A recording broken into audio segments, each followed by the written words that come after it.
Hello guys, and welcome to this new video. So playing a 5-minute game against Qxb3. We're having a kind of the London system for the moment. It's symmetrical. Okay, he's pushing c4 finally. Let's go queen b6. 97, maybe we're going to this endgame. Okay, we hold. Let's go knight h5.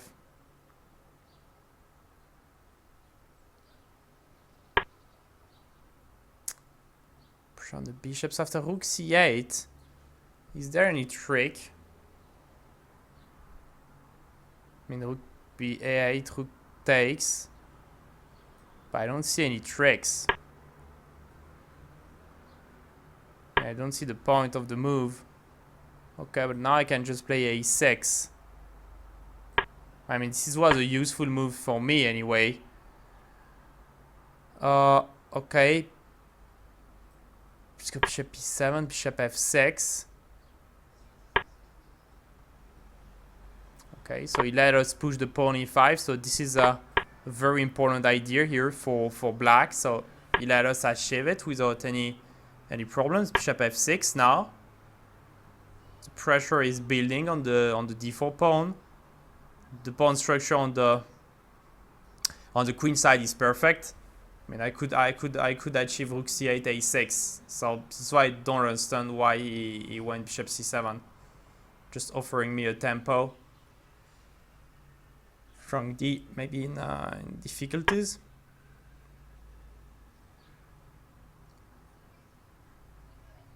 Okay, king d8, king c7.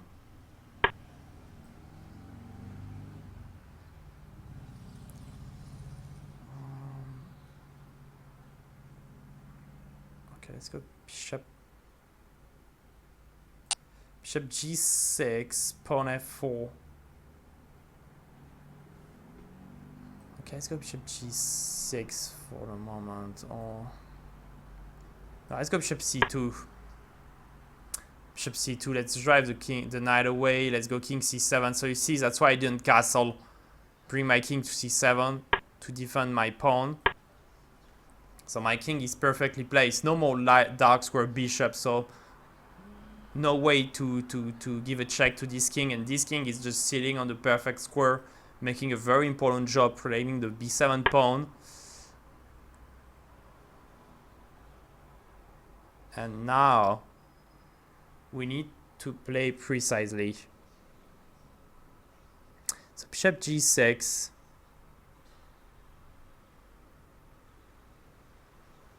And he has some idea with f4, f5. Can I take on d4? He takes, I take. I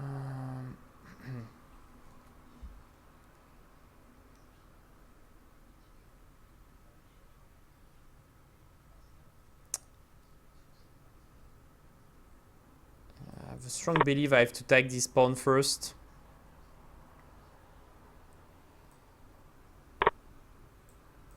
Okay, let's take the knight.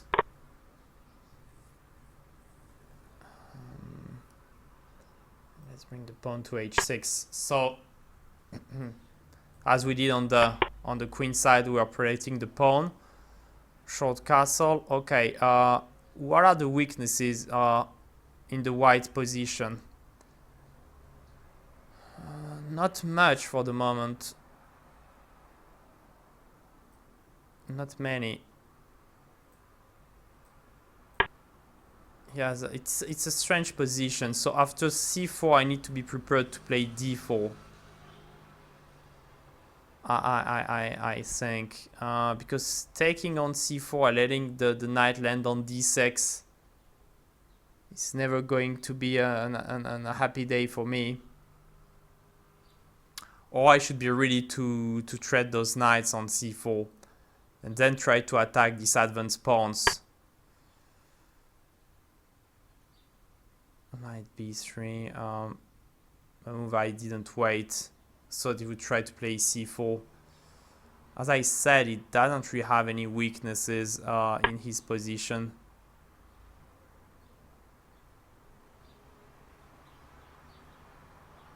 Bring my knight to e6.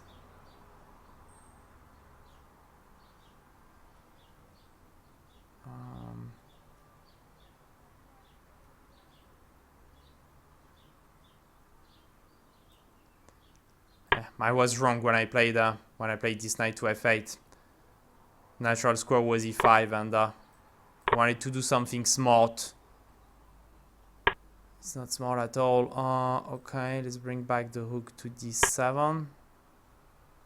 I think both players are playing questionable plans in the game, and I can't guess his moves. This is always making things hard when you can't guess what your opponent is going to play next. So he's coming back with his plan knight a5, knight c4. I will just be ready to meet it with knight e5. Okay, I think he's going knight d6 anyway. So I'm going to take on f3 with a check and rook d8. Check. Okay. Bishop e5. Isn't bishop e5 winning a pawn? I think it is. A low quality game, I would say, so far. Just giving me a pawn away. Very, very strange game. Really, guys. So it will be just one thing to learn about the plans in at the start, but not much to learn from that game. Okay, rook d5. I mean, I can trade the rooks, so I will always offer a trade.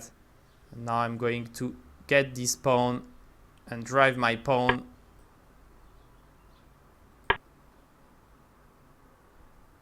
to the end zone. I mean, I have three guys really to run. Yeah, maybe not. Maybe I better rook d7. Even the commentary is dispiriting. Better just thread the pawns and push those two pawns. Didn't want to be greedy and give him a pawn. I mean, I'm always going to be first in this run. I mean, my pawns are already only 3 moves away from making a queen. He still doesn't even have a pass pawn. Should be easy. Okay, guys. Great win. I won't analyze the whole game because I don't see the point. I just want to come to this position. Okay, so here it's really important to see when you have this setup in the London system, or it can happen even in the Queen's Decline Gambit. The idea of white is to push b4, b5. A very important thing is that when he plays b4, that your rook is not on a8, just not to give him time to play b5. So to make sure he's not making this plan, because if your rook is still on a8 when he plays b5, this is bad because you have to take on. He takes back with the bishop, and it leads to a ton of problems. So it's very important your rook is away. I mean, it's still playable like that. I mean, this is already not always. It's not good. So this is the first important thing. The other plan for white. Okay, let's push a6 again. Is to play b4, bring this knight d2, b3, a5, and attack this b7 pawn. It's really hard to defend it, especially if he still has the bishop on the long diagonal. That's why black is trying to play. I mean, first of all, to take the dark square bishop, so to always have a possibility to defend the pawn with the king on c7 or b8 or the rook. So this is one thing, and the other plan is to push the pawn e5 as I did in the game in order to weaken this pawn chain and attack on the d4 pawn. So those are the two important 2-3 topias you have to know in this concrete setup. Thank you for watching the video. Have a nice day. Bye.